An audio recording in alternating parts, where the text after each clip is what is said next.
ஓம் நம சிவாய.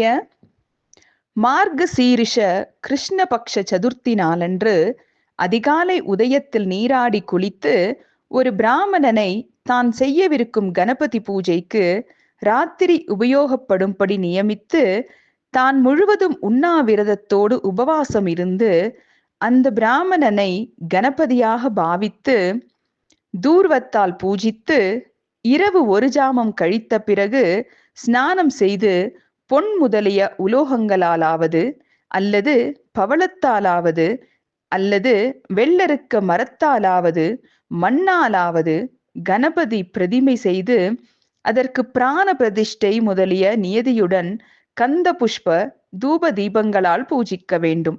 பிறகு அவரது கிரீடத்தில் விளங்கும் பாலச்சந்திரனை பூஜிக்க வேண்டும்.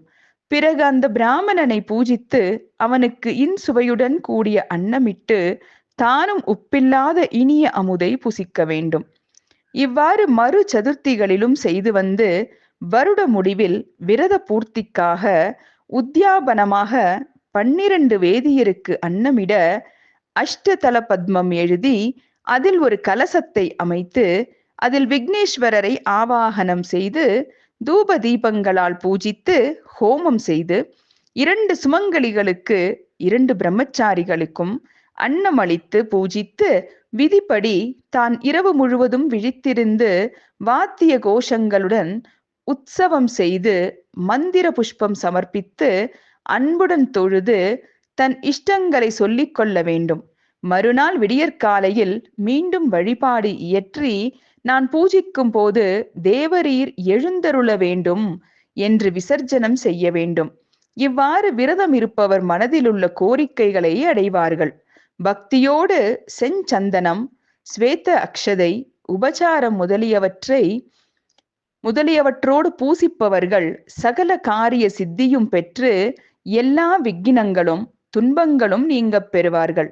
இந்த விரதம் எல்லா வர்ணத்தவரும் பெண்களும் பகைவெல்ல விரும்பும் அரசர்களும் செய்வார்களாக என்று சிவபெருமான் திருவாய் மலர்ந்தருளினார். இந்த சமயத்தில் அனைவரும் பிள்ளையாரான கணநாதரை பூஜித்து வழிபட்டார்கள். தன் புதல்வனுக்கு நேர்ந்த ஏற்றத்தை கண்டு பார்வதி தேவி அடைந்த மகிழ்ச்சியை எழுத்தாலும் சொற்களாலும் சொல்ல ஒருவராலுமே முடியாது. அப்போது தேவ வாத்தியங்கள் முழங்கின. தேவர்கள் மலர் மாறி பொழிந்தார்கள். உலகங்கள் யாவும் மகிழ்ந்திருந்தன.